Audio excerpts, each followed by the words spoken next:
Hello प्यारे बच्चों, कैसे हो आप सभी? अच्छे हो, स्वस्थ हो ना, और समय पर अपना काम करना है आपको। ओके, तो मैं आप सभी प्यारे बच्चों का स्वागत करती हूँ हमारे YouTube चैनल पर। आज मैं आपके लिए लेकर आई हूँ एक कहानी। कहानी का नाम है हाथी और शेर की कहानी। इसमें आप हाथी के बारे में और शेर के बारे में कहानी सुनोगे आज, और ध्यान से कहानी सुननी है और बाद में लर्न भी करनी है। ओके, तो हम शुरू करते हैं हाथी और शेर की कहानी। एक बार एक जंगल में एक शेर अकेला बैठा हुआ था। वह अपने बारे में सोच रहा था कि मेरे पास तो तेज धारदार मजबूत पंजे और दांत है, साथ ही मैं एक बहुत ही ताकतवर जानवर भी हूँ। लेकिन फिर भी जंगल के सारे जानवर हमेशा मोर की ही तारीफ क्यों करते रहते हैं?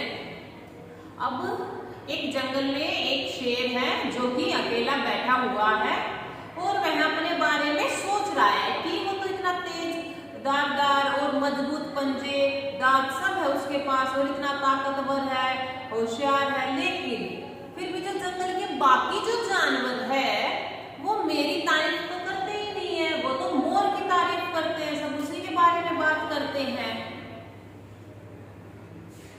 आगे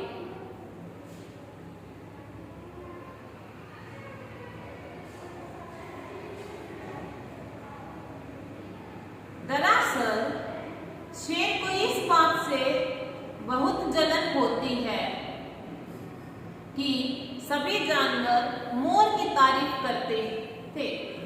जंगल के सभी जानवर कहते थे कि मोर जब भी अपने पंख फैलाकर नाचता है तो वह बहुत सुंदर लगता है।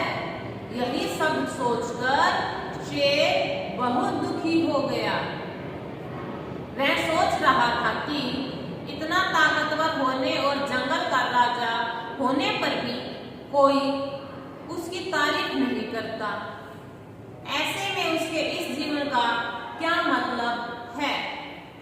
अब क्या हुआ कि जो शेर है वो मोर से जलन महसूस करता है। क्यों? क्योंकि बाकी जानवरों का कहना है कि जब बारिश आती है तो मोर जो अपने पंखों को फैलाकर नाचता है तो वो बहुत ज्यादा सुंदर लगता है, तो उससे शेर को जलन महसूस होती है, उसको अच्छा नहीं लगता। तो जो शेर है वो सोचता है मैं जंगल का राजा होकर इतना ताकतवर होकर फिर भी मेरी कोई तारीफ नहीं करता, तो मेरे जीवन का क्या महत्व, क्या मतलब क्या है फिर मेरे जीवन का? तभी वहां से एक हाथी जा रहा था। वह भी काफी दुखी था। जब शेर ने उस दुखी हाथी को देखा तो उससे पूछा, तुम्हारा शरीर इतना बड़ा है और तुम ताकतवर भी हो, फिर भी इतने दुखी क्यों हो? तुम्हें क्या परेशानी है? जब शेर परेशान था, सोच रहा था, तब वहीं से हाथी गुजर रहा था। तब शेर ने पूछा कि तुम इतने विशाल हो, ताकतवर हो, इतने बड़े हाथी हो, तो तुम क्यों दुखी हो? क्या तुम्हें क्या परेशानी है? ये शेर पूछता है। दुखी हाथी को देखकर शेर ने सोचा कि क्यों ना मैं इस हाथी के साथ अपना दुख बांटूं।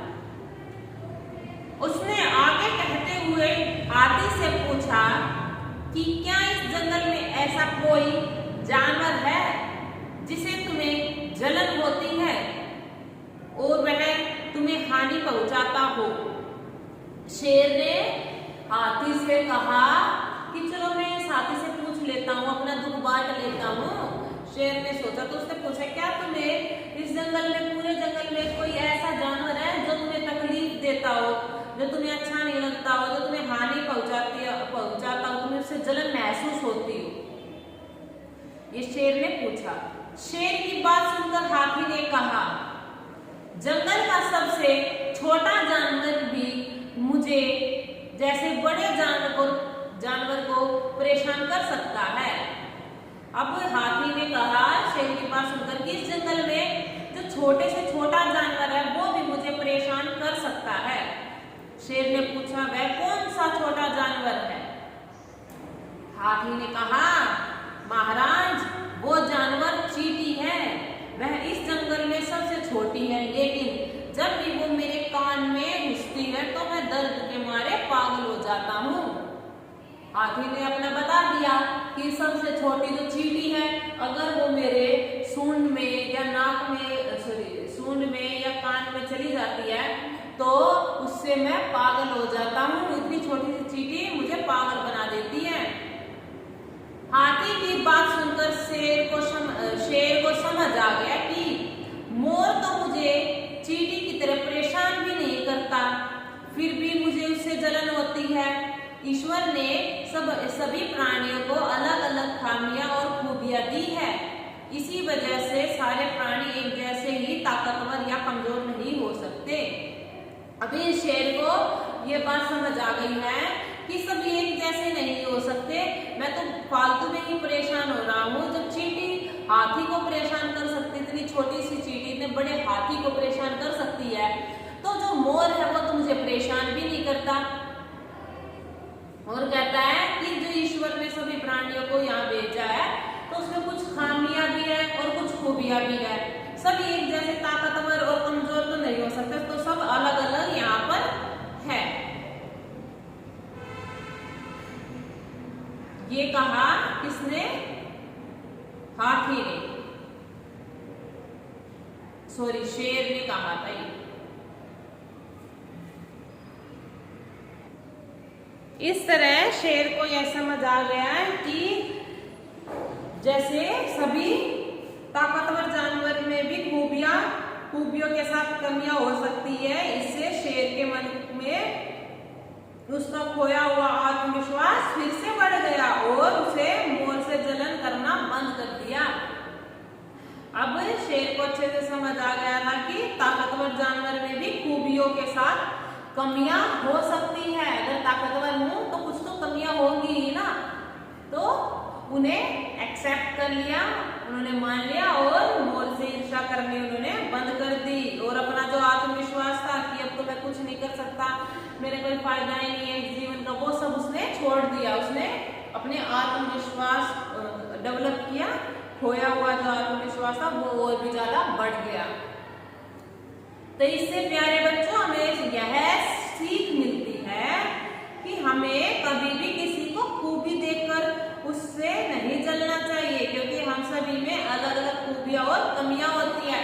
अभी हो सकता है कि आपका फ्रेंड आपसे ज्यादा अच्छा पढ़ता हो, अच्छे नंबर आते हो, वो उसकी खूबी है, लेकिन आप में वो खामी नहीं है। आप भी अच्छे से पढ़ सकते हो। अगर आप अपना टाइम वेस्ट करते हो खेलने कूदने में ज्यादा, तो उसको छोड़कर कुछ परसेंट उसका समय कम करके और पढ़ाई पर अगर आप ध्यान दोगे तो आपके भी अच्छे नंबर आ सकते हैं। सही बात है ना? अगर आपके फ्रेंड के अच्छे आ सकते हैं तो हमें उससे बिल्कुल नहीं जलना चाहिए। क्यों? क्योंकि वो मेहनत कर रहा है, पढ़ रहा है, तब जाकर उसके अच्छे नंबर आते हैं। और आपके भी उससे भी अच्छे आ सकते हैं अगर आप भी अपने आप को टाइम दोगे, अच्छे से पढ़ोगे, स्पेलिंग को रीड करोगे, रीडिंग करते रहोगे, उससे रीडिंग स्किल भी डेवलप होगी, आपको जो स्पेलिंग है वो भी लर्न हो जाएगी और आपके भी अच्छे नंबर आएंगे। तो इसके लिए आपको क्या करना होगा? समय से ही पढ़ना होगा और समय से ही खेलना, टीवी, वो सारे काम भी समय से करने के। ये नहीं कि आप खेलते रहो 5 घंटे और पढ़ाई करो सिर्फ 1 घंटे, नहीं। सिर्फ आप पढ़ाई करो ज्यादा और थोड़ा खेलो थोड़ा सा कम। बाकी खेलना भी जरूरी है, लेकिन इतना भी नहीं कि आप पूरे दिन उसी में लगे रहो। तो इस चीज का ध्यान रखो और किसी से जलना नहीं होता। सब मेहनत करते हैं और जब इस संसार में आए हो तो किसी में ज्यादा खूबियां, किसी में कम है, ये समझना।